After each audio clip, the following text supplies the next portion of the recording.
né, vamos dar continuidade, né, ao assunto democracia, a ditadura no Brasil, certo? No vídeo da semana passada eu fechei falando sobre o início do governo de JK, né, de Juscelino Kubitschek. Vou voltar um pouquinho, mas dando continuidade a esse governo, certo? Com o suicídio de Getúlio Vargas, né, em 24 de agosto de 1854, abriu-se um buraco no poder, né, e também na herança política, né? Perseguida por seus simpatizantes e adversários, para substituí-lo, tentaram lançar uma candidatura de união nacional, né, com adesão dos dois maiores partidos políticos da época, que era o Partido Social Democrata e a União Democrática Nacional, certo?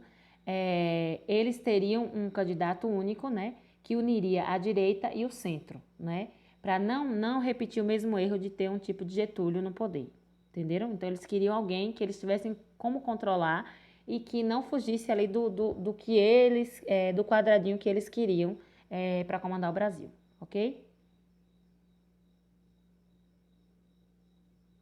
Aí esta ideia, porém, não se concretizou, né? Porque em 10 de fevereiro de 1955, o PSD homologou o nome de Juscelino Kubitschek, né, como candidato à presidência da República, e JK sabia que precisava do apoio de uma base sólida e da aceitação popular, né? Como não tinha o PTB, partido de Vargas, e que tinha João Goulart como candidato da presidência, né?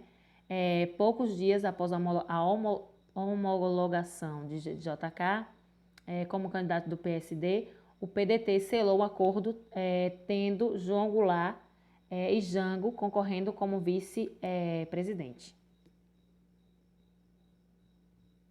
Então, muitas foram as tentativas, né, de antigetulistas para inviabilizar a campanha de JK, como eu falei a vocês.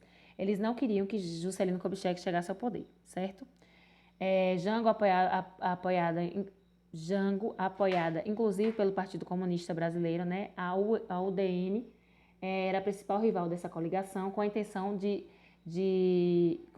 escancaradas de impedir qualquer custo a vitória de Juscelino Kubitschek, né?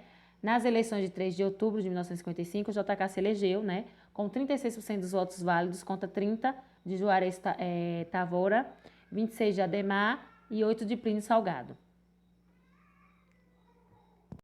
Sim, como eu estava dizendo, né, naquela época as eleições para presidente e vice não eram vinculadas, né, mas Jango foi o melhor votado para vice, recebendo mais votos do que JK, né, e pôde, em 31 de janeiro de 1956, sentar-se ao lado de seu companheiro de chapa para governar o país.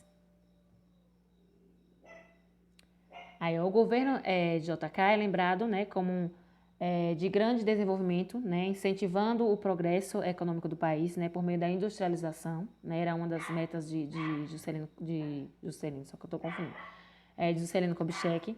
Ao assumir sua candidatura, ele se comprometeu a trazer o desenvolvimento de forma absoluta para o Brasil, né, realizando 50 anos de progresso em apenas 5 de governo, o famoso 50 em 5, né?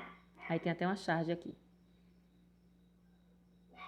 Aí, um período, né, um dos períodos mais festejados de nossa história econômica foi o de Juscelino Kubitschek, de 1956 a 1961, sustentado por um competente esquema de comunicação. JK entusiasmou o país, né, com a promessa de modernização trazida seu lema de 55. A construção de Brasília foi uma das grandes obras, né, que ele prometeu e ele cumpriu, né, de fazer a capital do país. Por que se mudou a capital do país do Rio de Janeiro para Brasília? Porque, de certa forma, Rio de Janeiro estava mais, digamos assim, no canto, né, do Brasil, usando uma palavra mais no canto. E Brasília não, está no centro, entendeu? E o interior do Brasil, o norte, o centro-oeste, não havia comunicação, quase não havia ocupação. Então, para tentar ocupar todo esse território brasileiro e para que a capital ficasse no centro, aí ele propôs essa proposta propôs a proposta, é ótimo, né? Ele propôs construir, né, a construção de Brasília, que muitos nordestinos foram para lá construir, certo? Aí, além do desenvolvimento do Sudeste, né, a região Centro-Oeste também cresceu, né, e atraiu um grande número de imigrantes nordestinos, foi o que eu acabei de falar. A grande obra de JK foi a construção de Brasília, a nova capital do Brasil, transferência da capital do Rio de Janeiro para Brasília, JK pretendia desenvolver a região central do país e afastar o centro das decisões políticas de uma região densamente povoada, né? Com capital oriunda de empréstimos internacionais, JK finalizava e inaugurava Brasília em 21 de abril de 1960. Ou seja, a custo de dinheiro emprestado, né? Aí vem dívida para o Brasil, né, gente? Aí a invasão do capital estrangeiro, e temos aqui, é porque cortou, gente, mas tem aqui a Ford e as empresas estrangeiras que vieram para o Brasil quando Juscelino Kubitschek foi o presidente, ó. O governo JK investiu com convicção, né, na atração de capitais externos, né, para equipar as indústrias locais com medidas que privilegiavam esses empréstimos, né, como a adoção de uma taxa cambial favorável e de facilidades na remessa de lucros para o exterior, né. O Brasil assistiu uma invasão, né, veloz do capital estrangeiro em áreas estratégicas, desculpa. O que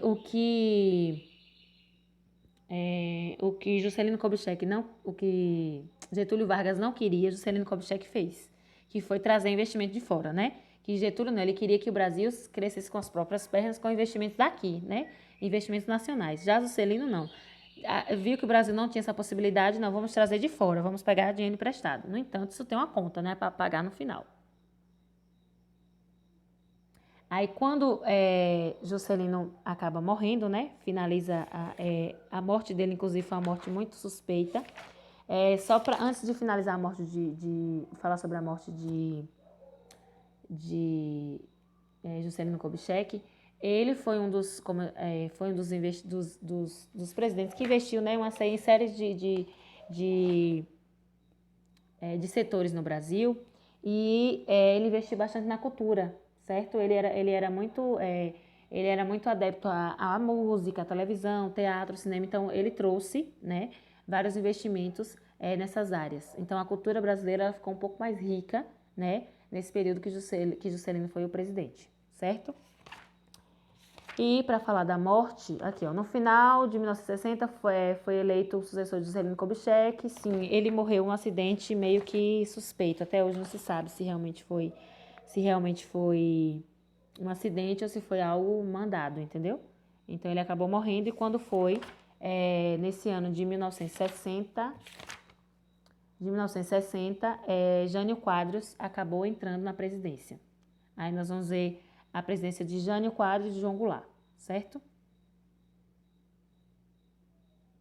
Aí Jânio Silva Quadros, né, mandato de 31 de 1 de 61 a 25 de 8 de 61, e o vice era João Goulart, né, nascido em Campo Grande, Mato Grosso. Então, ele tinha uma campanha dele, né, até uma música, acho que era uma música da época, né, varre, varre, varre vassourinha, varre, varre a bandalheira, que o povo está cansado de sofrer dessa maneira. Jânio Quadros é a esperança desse povo abandonado, e também se dizia homem do tostão contra 1 milhão. Aí, no governo de Jânio Quadros, criou uma nova política internacional, né, a Política Externa Independente, o PEI, né, visando estabelecer relações em todos os povos, particularmente os da área socialista e da África. Defendeu uma política de autodeterminação dos povos, né,